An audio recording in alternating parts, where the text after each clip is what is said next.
eBay deck box. Filled with cards from Gencon 2024, baby! I did it again. I went to Gencon, the biggest cardboard game convention in North America, and now I'm making a video about it way too late, and I got a whole bunch of cards and games and stuff in here, and I just want to talk about them and show you what's up. So I have this stack. We got this nice eBay deck box. This video is sponsored, not really, by eBay, so I'm just gonna put that in the corner there. And let's just get started. I'm just gonna go through the games and see what I can say off of my mind. Good job, we're off to a great start. The first game I played, I wanna talk about at least, was Altered. I finally got to play Altered in paper. If you haven't heard of Altered, what are you doing? No, I'm just kidding. Altered is a non-combat game where you have a guy and a dog, and they start off on opposite sides of a board, and then the cards completely destroy my little analogy representation of the game. No, they start off on opposite sides of the board, and you have to try to play creatures and stuff to beat your opponent in two different lanes, the dog lane and the guy lane, and when you do, they get closer, and the objective of the game is to pet the dog. Great. Who needs a 25-minute video to explain how to play Altered? I can explain it in 3 seconds. But it was pretty cool. I played a starter deck tournament, which was this sleeved up deck right here. I played blue, which was obviously the best choice. And then my camera goes out of focus, which is obviously the worst choice. There we go. These are just the land cards. It's pretty cool. The art's nice in that League of Legends loading screen splash art kind of way. This faction that I played is kind of the knights, the white weenies, except they're blue, so they're blue weenies. If you don't know Magic, I guess that's just like, what the heck is this guy talking about? Weenies that are of certain colors. But yeah, it was cool. I can't wait to get my Kickstarter packs and open them for the mechanically unique 1 out of 1 cards. Ooh, baby, let's see what's in there. Is this the pack that I got? No, this isn't the pack with the shroom, the sneezer shroom boy. Hopefully I scanned all these. These giant QR codes in the corner, you scan them into a digital database and you can like trade them with other people. It's kind of like NFTs without the NFT part. It's just a regular old database. I don't really have too much time to talk about Altered. If you want somebody that does talk a lot about Altered, knows a lot about Altered, you should look at Main Deck, Dan. He does a lot of Altered. I don't do a lot of Altered. I'm gonna move on. So that's the first one, Altered, boom. I'm gonna put it, let's put it in the upper left corner right there. What's this? We'll get to that later. Next, I have Universe of Legends, which I did a how to play for, and this was their promo for Gencon. Does it say Gencon anywhere on it? Oh, it sure does. It's big, giant in the lower right corner. Towers lost from Argent, and this is supposed to look like the Argent Saga towers. It's kind of hard to see because it's so foily. You can almost see the room reflection in the back. You just see the giant lights anyway. So the creator of Universe of Legends was there. I think his Kickstarter is still going, but I don't think it's going to fund. Yeah, unfortunately their Kickstarter has been canceled for right now. I waited too long to make this video. But you still want to follow and see what happens next.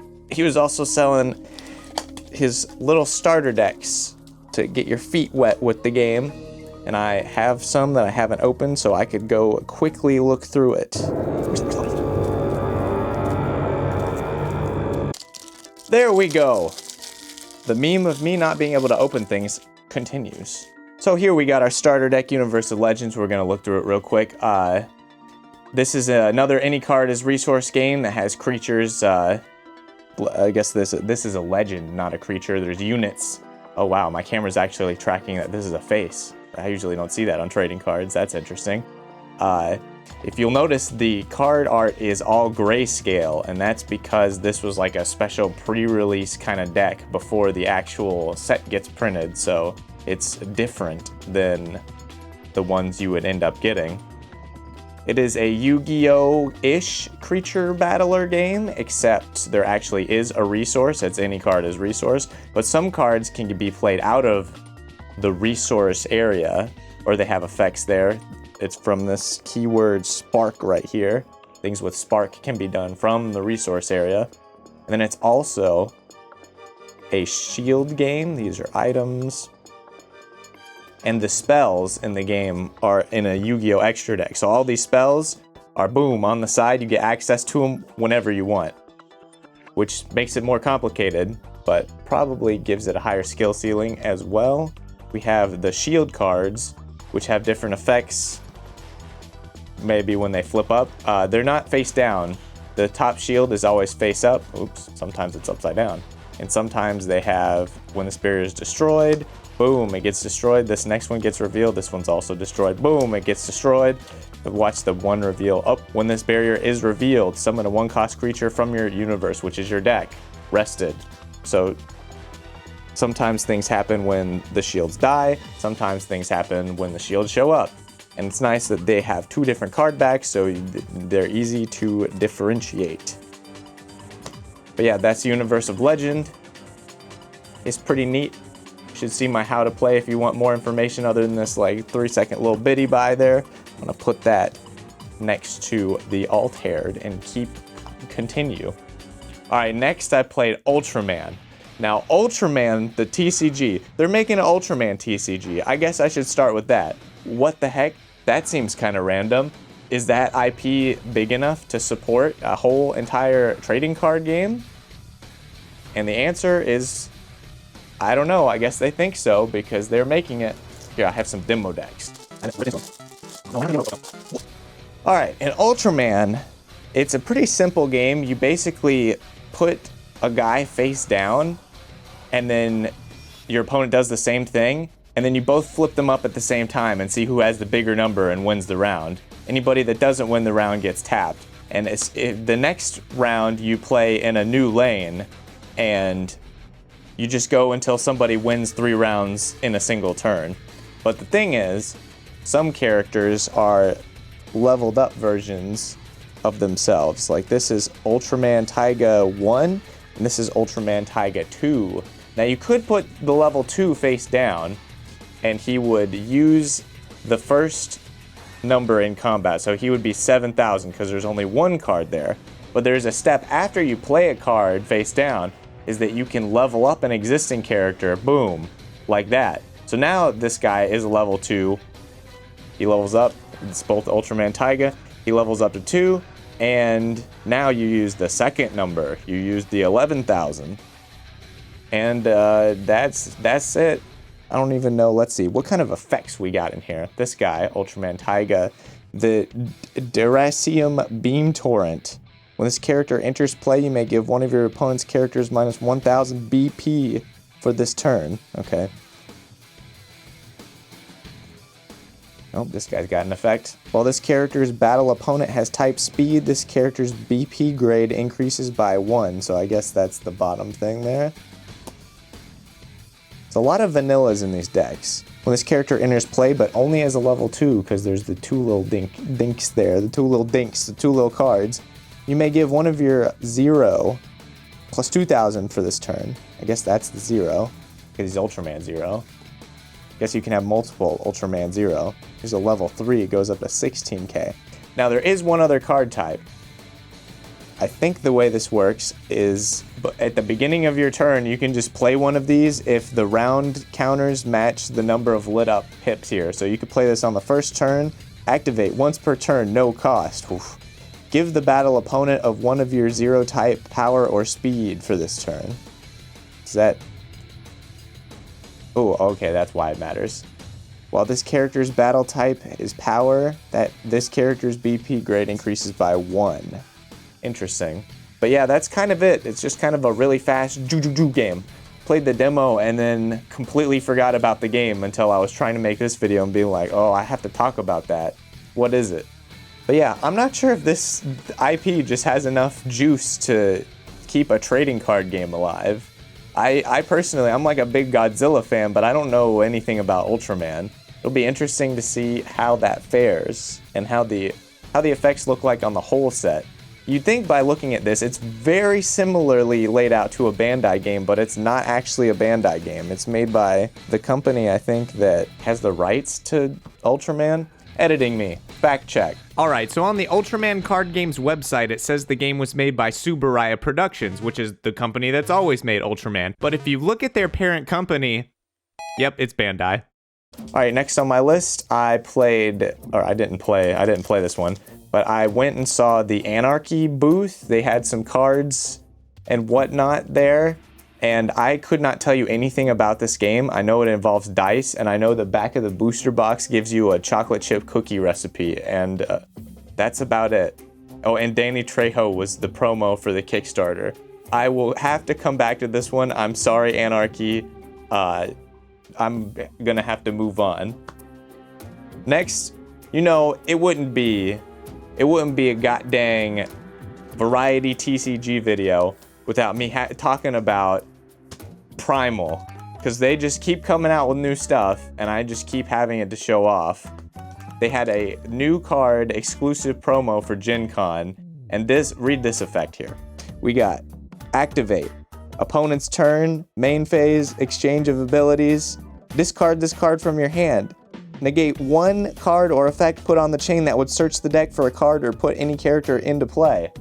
Dang, they put Ash Blossom in this game? I almost said Ash Rabbit. That's the different game. That's Elestrals. We're not talking about Elestrals right now. But yeah, they put Ash Blossom in the game, and it's free. Oh yeah, and I forgot this part at the end. Move this card to the bottom of your deck, and if you do, draw one card. Whoo! We're just drawing. We're negating and drawing. They also had a new starter deck. Ah! Let me just throw it across the table. Oh my gosh, let me just drop it on top of the table. Got clumsy hands. We got Zoltan Strike. Let me open this real quick. Hopefully I won't struggle as bad as everything else I've struggled with my entire life.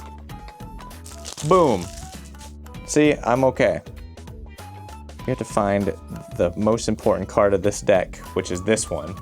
This deck is interesting because this is the field card for the deck. Apply one of the following effects of your choice based on the number of cards under this card. So there's going to be cards that put card under this one. Place a 1/1 counter on a character in play, draw one, or discard all cards under this card, and if you do, flip this card over and move it into your kingdom, which is the board, and boom, it becomes a guy. That's pretty cool. I like cards that go under cards. I was a big Crossheart player in Digimon. But yeah, this is a deck that mostly, I think, is an archetype that's like self-contained to this deck. I'm sure there are some cards that'll be useful for other bits.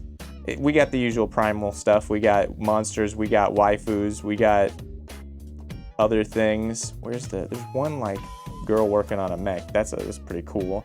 I like that art. There's like a super fancy version of that art somewhere.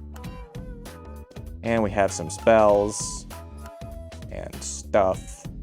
But yeah, that's a cool new thing. They actually have pre-orders for their second set that's got a bunch of robots and angels and stuff. So if you keep up with Primal, you probably already know it and don't need to hear it from me, but they have some stuff that you can get. It's new stuff. Boom, flying through these. No packs, no problem. Next card I got on here is EO, which is a card from, oh no, it doesn't have the card back, from the Japanime Tactics system, which I think this is for Grand Blue. It was pretty cool. It was like a standee tactical game where there was a big grid and you moved characters around and fought and stuff. I don't really have anything to say on that. It was kind of neat. If they do a property that I actually know, I might buy into it. Like give me a Berserker, a Full Metal Alchemist or something. The next card I have is a Tricky Trigger Spacer card. This is a game made by somebody in the Homemade Trading Card game Discord server. Link in the description. It's kind of a quick little, I don't want to say Pocket Paragons because that's my only comparison point. Pocket Paragons game where you have a hand of like, I think it's like 9 cards, 10 cards. Editing me. Give me the correct number. Yeah, you have that many cards and you put them in an order, and the spacer, I think, is, there's a card in the middle of the deck where you stop, and then you just fan your whole hand out, and then both players turn over they turn over cards until you get to the one that says stop. So you don't know how much your opponent is doing or what they're doing, but it's a pretty cool game. I definitely want to see it finished. It's got really cool art style with this. I don't know what art style this is. Please help me, somebody. But yeah, Tricky Triggers, homemade trading card game server. Next, I went over to the Bushiroad booth and got me a Weiss, Vanguard, and Shadowverse Evolve promo. I just went, give me that. And then they're like, what the heck, what was that all about? And I haven't played any of these games. I know this is like Hearthstone, but there's an extra deck, and Vanguard is that one game that Kodak doesn't like, and Weiss is that one game that nobody plays. It's that one game that Alpha Investments fans buy, so that it'll be worth more tomorrow. Next, I got Universus. Similarly, Universus, I can't really say anything about. It's a fighting game style card game that's really complicated, but they've made demo decks recently to try to make it less complicated, and they're doing a set with Attack on Titan, which is what these characters are from because I've definitely seen that show before. There were 5. I did not get the 5th one, which is Eren Yeager. That's the main character, right? I mean, yeah, he's the main character. I've seen that show. I did not get him because you had to spend $50 at their booth to get him, and I was gonna buy the Godzilla pre-constructed decks that they had, but I took the day to think it over, and then the next day they were all sold out. So ripperoonie, nothing there. Next I got Gopher. The heck is this? What the heck is this? This is a game called Guardians from 1995. And this is a card that Mark Poole did the art for. He was an artist that did a lot of art on old Magic, maybe not a lot, but he did art on old Magic. And he also did art for this game. What the heck is this game? It is like a grid-based crazy game. And why am I talking about it? Why in Gencon 2024? Well, that's because somebody brought a bunch of it and they made a tournament, starter deck tournament, and constructed tournament of Guardians in current year, which is crazy. The art for a 1995 game, oh yeah, well this is where we get the 1995 stuff. That's funny that that's right on the top. Every monster in this game has weaknesses. Let me find one. Is there one that has multiple? Like this rat is weak to gold. If you get into a fight in this game and you play the gold card, you can send the rat back to the other player's hand. This card is weak to booze. If you play a booze card, it gets rid of that. And the third weakness is babes. Yep. And some cards don't like that. Not Thankful though. He doesn't have any weaknesses. But like I was saying before I got interrupted by women, it happens, you know, is that the art is way ahead of its time. We have all these frame break cards. We have roosters. You know, the games in 1995 didn't have roosters. That's a modern thing. But like, whoa, look at some of this art in this game is really cool. And the game, for a grid game, was very different. It took a long time to describe. I'm not even going to attempt it here. Well, okay, I say that and then I immediately will. Is that monsters have a vitality size, and that's basically their strength. And you can have up to, I think it was 30? Up to 30 of them under a shield, and the shield moves around on the grid. And when you get into a fight, you basically lose your hand, pick up the monsters, and then like put one monster down at a time and flip them up. And there's also some spells and things you can use in the fights, like the interruption cards, the weaknesses. I don't know what, bribery, that's what it's called. Do I have another bribery card in here somewhere? I mean, some of the art's just cool. We got a beer elemental. Nope. Oh, there we go. Gold. There's one. We got the gold bribery. Then things like the spells, which is interesting because these have a different card back. When you put your hand down, when you get into combat, you keep any cards in your hand that have this double ringed card back. This Cyclops here is a creature, so you put these cards down, and then you keep the double-sided ones, which, you know, sleeves completely ruined, but who's using sleeves in 1995? Did those even exist back then? They probably did. And it's kind of almost similar to Sorcery. In fact, Sorcery people are buying up some of the cards in this game and driving up the prices because it's sort of like Sorcery. Oh, we got more babes, nice. We got Horse. We got Earth Elemental. It's definitely a game of the time, but it's actually kind of neat gameplay-wise. So I played in the starter deck tournament for this game, and it was pretty fun. I thought it was going to be a bad 90s game, but it was a pretty good 90s game. That's Guardians. What we got next? Oh, we got Sorcery.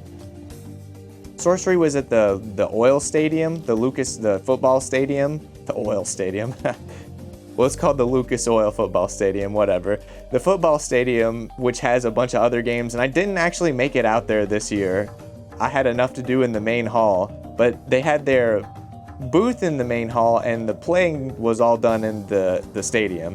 So I got the Spell Slinger Sorcery promo, which was going for like $50 on the first day. It was kind of nuts. They have a new set coming out for Arthurian Legends. I'm not sure what I have to say about Sorcery. I didn't play it this year. I just got the promo, which is a lot of what I'm doing this year. Oh boy. Next one I got is Soul Masters. This has been kind of a contentious one here. Soul Masters, I have a demo deck off to the side. Some of the art in the demo deck might be a little outdated.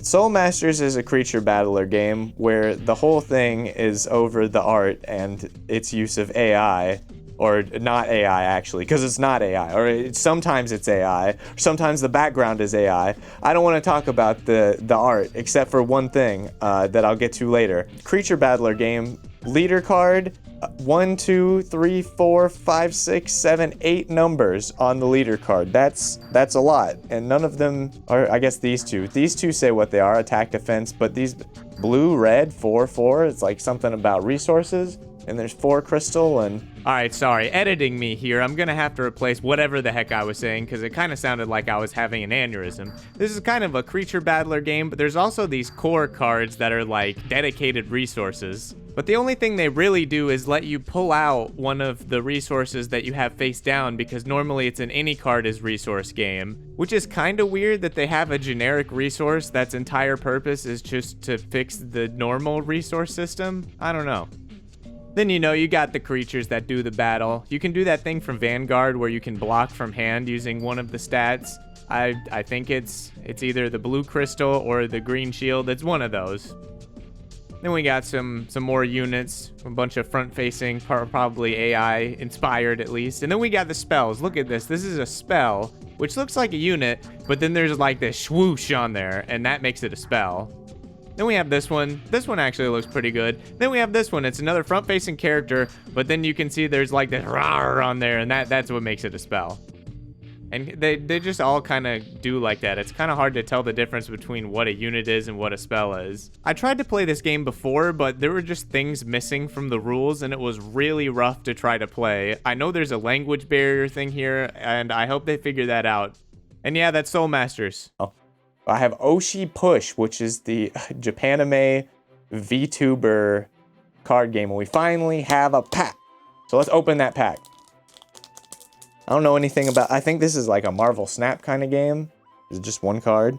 All right, let's see what we got. Which waifu we got? Hua! We got... Utanane Nasa. Pre-debut. I don't know what... Let's see. This is an upgrade. While you have 0 yellow crystals, NASA gets 5 blue stars. You can activate and spend 3 yellow crystals to draw 2 cards. And then you discard. Nice, that's Oshi Push. That's gonna deliver, I think, next year sometime. I'm just moving on. Next, I have some print and plays for Super Battlemon. This is just an unofficial, like, I printed this out so people can play the game. And it's kind of like the Ultraman game almost, where it's a super simple game where you only need like 1 pack to play. And then you have creatures that have a power, a cost, an element, and an effect. And to pay the cost, both players put a card face down and they reveal them. And the cost, for every cost, you have to discard a card from your hand. So you have to discard 3 cards from your hand to play this gosh dang guy. This solar punk dragon man. And then he has an effect. Battle. If your opponent plays a mon with 0 cost, discard it. You just automatically wins. Ongoing. Other players' mons that cost 1 or more cost +1 to play. So you're spending a whole bunch, but he's really strong, and he could super counter some other cards. There was a Kickstarter for this game and I backed it, and I'm actually a custom card. I could probably put that on the screen, the work in progress version. Well, bam, that's me. Look at that. I get more powerful if I have more cards than my opponent. I think it'll be a fun little game, play every once in a while. Maybe you get a friend and you just play one-pack battles. I really like the idea of one-pack games where you could just get a different experience every time. Slightly different experience anyway, depending on the game. Got a couple of those packs, not going to go through all of them. But it's a neat little TCG light. Next, Alpha Clash had a booth. I think they were showing off their 3rd or 4th set, and they were giving out packs. And I was like, cool, I'll take the pack. And have I ever talked about this game before? I don't think so. Alpha Clash is kind of like Dragon Ball Super if they made less text, but then they immediately made more text. Also, there's, I guess, less Japanese-y type things. In Dragon Ball Super, it's a shield game where cards are life points. But let's see if there's a contender in here. Contenders are like the main characters. If in this game, contenders just have a life total. And this is another any card is resource game, but there's no summoning sickness. You play things. You play things. Summary. Kind of has this comic booky art, which the first set had a completely different art style, and then they switched to this one, I think. We just have some World of Warcraft Death Knight character right here. I don't think I pulled anything crazy in this pack. They have a board game coming out later this year, I think, on GameFound, or next year, or something like that. Alpha Clash. I'll definitely get more in-depth into Alpha Clash later. Now my table is out of room. I'm gonna do some cleanup real quick. Alright, all cleaned up. Now I'm gonna continue because I only have 2-3 games left, I think. And the next one is Neopets Battledome. Actually, that's kind of small. Let's do this instead. Oops, that didn't go right. Well, let's try one more time. Neopets Battledome. The first game I played of this was the World Championship. Some of my friends were really into it and they said, hey, you should play. And I said, okay, if you give me a deck. And they gave me a deck. And I played. And I went 0-3 and dropped out because I had never played the game before. Oh no, we're having the pack problem. No! I can't get the bottle.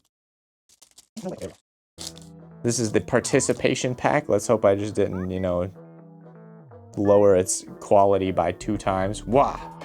We have Har. Ooh, we got a code stone, the defense code stone, and Eyes of the Dark, which is a legend. Draw 3 cards from your deck. Discard up to 2 cards from your inventory, which is your hand. I'm gonna have to open this to explain this game. And Neopets is a very simple game. You have Neopets. They have some stats. You have cards that you can play. You can only play 1 card per turn, though. There's also like land cards. Sort of, like Magic. Oh, and it's very, very dice-based. Very dice-based. Oh my gosh. Is Neopets still a thing? So here's the thing. I don't have any nostalgia for this franchise. I remember playing Adventure Quest, but I never played Neopets. So that's on me.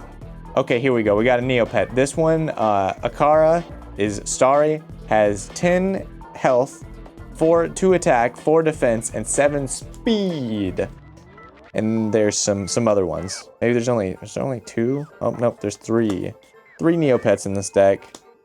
And the Starry Paintbrush. Oh yeah, okay. Ooh. These are actually the upgraded versions of the Neopets. There's like level 2 versions that you get out by playing the Paintbrush. Here's the normal ones. Let's see. Yeah, because here's Akara, but Akara, not Starry, has 8 health, 3 attack, 2 defense, and 6 speed. So she, he, they, them is really fast. And how this works is you have 1 Neopet, boom, at the start of the game, and the camera goes unfocused. You have 1 Neopet at the start of the game, and throughout the game, you'll put code stones on them, 1 per turn, to make their stats go up. I have a defense code stone here and an attack code stone. So that would make this Akara's attack 4 and the defense 3. Then you can play 1 other card per turn. And the other cards in the deck are either one-ofs, like this fairy, I think you can only have one of those, or legends, which you can have two of. So let me find one that there's two of. Never mind. There's not two ofs in the starter deck. That's kind of funny. Everything's a one of. Well, you can have two of legends. You can have one fairy. So you can play the one code stone per turn. You play one other card per turn. Like if I wanted to play, where was it? Corbat Defender. It has a requirement of 1, so I need to have at least 1 code stone. That's my level. The amount of code stones on your current Neopet. You need to have 1 code stone, and then you can draw 2 cards from your deck. And then after that, you attack. So you attack by praying to the RNG gods. This Akara has 4 attack. You roll 4 dice and count up any 5 or 6s. Is it 4? Or maybe it's 4 or higher. I can't remember. I only played the game once. It was for the World Championship, but I only played it once. It's 4 or higher. And these would be successes. These whoop-pows are actually means they directly hit no matter what. But if my opponent had, I don't know, this Gellert, then they would roll 3 dice to try to defend. Wow.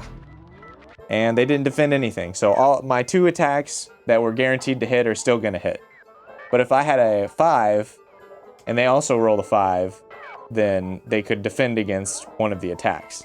So they'd take 2 damage here. Oof. And that Gellert has 10 health, now it has 8 health. But speed also factors into it. Akara has 6 speed, and Gellert has 4 speed, so I could re-roll 2 of my dice if I didn't like it. My 2 that didn't hit, and oh look, I got a 3rd hit, so now I'm actually doing 3 damage. And that's the whole game. Paintbrush levels up the Neopet. When a Neopet gets knocked out, they get down to 0 health. Both players clear their whole board. Everything goes. It's like a best 2 out of 3 built into the game. Everything goes from both players, and the winner has to put out their next Neopet first. And it starts all over. But you don't get to keep anything. So all the resources you get, you're only drawing 1 card per turn too. So sometimes you're like, do I keep playing resources or do I wait until the next battle where I can do some more things? It was kind of if you like rolling a bunch of dice, you can definitely get up to 10 attack and just go crazy with the amount of dice that you roll. You're like, all right, I'm gonna attack now. Boom! Did I hit anything? 1, 2, 3, 4, 5, 6, 7, 8. Whoa, what the frick? That's a crazy attack if force hit. Do force hit editing me? I can't remember. Yes! All right, I can't respond to you either because you're in the future and I'm in the past. But, whatever. If force hit, then that's a lot of damage. And that's Neopet. The next game on my list to talk about is Compile. Compile is a little drafting game that was just, I think this was $20. Maybe it was $15. No, I think it was $20. And it's like a TCG light. Like you get the same kind of experience as a TCG, but without a whole lot of crazy rulings. All right, so how this game works is that there's all these different elements. These aren't all of them, but I couldn't fit all of them on my camera screen, and they get drafted off. Say this guy is gonna take these 2, this one, and then this person takes these 2, this person takes these 2, and then this person takes this one. And now you have 3 elements per player. Each element has 6 cards that go with it, and they have a number and an effect. You take all of your elements, besides the top card, and you give them a shuffly duffle together. And you put all 3 of these elements in front of you. Your opponent does the same thing, so there's metal 1. From there you go back and forth playing a card to its respective lane. You have, I guess you draw some cards. You should probably draw some cards in a card game, so I have some plague cards, darkness cards, plague. I didn't shuffle very good, so I had plague and darkness. So I'm basically limited to playing in these 2 lanes, but I can, 2 lanes. I can play a card, and then this says play 1 card face down in another lane. So I play that, get a 3, boom, put this there. Now it's a face down card. This is plague, but I could put it in psychic since face down is just like a nothing 2. If I ever get to where I have 10 points, and I have more than my opponent on the same lane, then I can compile, and I flip this over and get rid of everything here. And the goal of the game is to compile all 3 of your lanes. You play the cards in your hand until you're out, and then you have to spend an action to redraw. You get 5 more. pretty fun game. Little back and forth thing. Every element has their own thing. It even says it on the cards, which I didn't notice until after my first game or two. Draw, manipulate, shift. Force, discard, and flip. Draw, shift, manipulate. It's just kind of a neat little game. I like it. Compile. We're compiling. The last actual game I got is Gruff. What the heck is Gruff? I never heard of it until just recently. It is a game where Billy Goat's Gruff, but it gets weird, and you have big mutated goats, and you have a team of them, and you fight another team of mutated goats. Let me just get some out. Some like Eldritch Horror ones. Kind of awkward to hold and go through these. Yeah, Eldritch Horror ones, some machine, robot horror ones. Yeah, we'll take those three. In addition to the Gruffs, you also have a Shepherd who has some stuff. Each Gruff also has 15 cards, and you pick, I think it's 8 cards for each Gruff, and then you shuffle them together, and that's your deck. And it's another back and forth action game where you can increase your Gruff stats or attack or play cards. There's actually these little clips that you're supposed to play this game with. Let me see if I can find some. You clip these on the cards.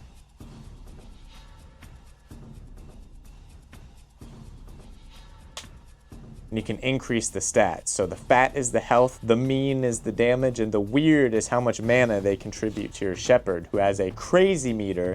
And as you get crazier, you can play more cards from the decks. Kind of a standard mana cost. See, this has 5. I think this means it's an ultimate. Nope, that's not what that means at all. But yeah, there's different cost cards, play cards. You attack your opponent trying to either take out all 3 of their goats or their Shepherd. The Gruffs attack the thing that's in front of them. So you can also, there's also an element of movement and changing stats and whatnot. I thought it was an interesting game. It's apparently been around since like 2015. And I've just never seen it somehow. But now I have, and I want to give this one a shot as soon as I can, because it's got some interesting stuff. Oh no, I said the word interesting. Ah! The last game I have to talk about is my game.